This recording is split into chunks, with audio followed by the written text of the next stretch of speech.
ભાઈ આપણા હોસ્પિટલ જોડે એક ગાર્ડન છે. ગાર્ડનમાં આપણે આવ્યા હતા સવારમાં.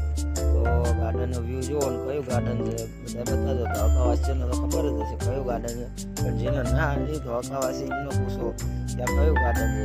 જે ઓળખતા હોય કમેન્ટમાં કરજો ભાઈ. ધોળકાવાસી તમને ખાસ જે ધોળકાવાસી હોય એ કમેન્ટમાં જરૂર કહેજો કે કયું ગાર્ડન છે.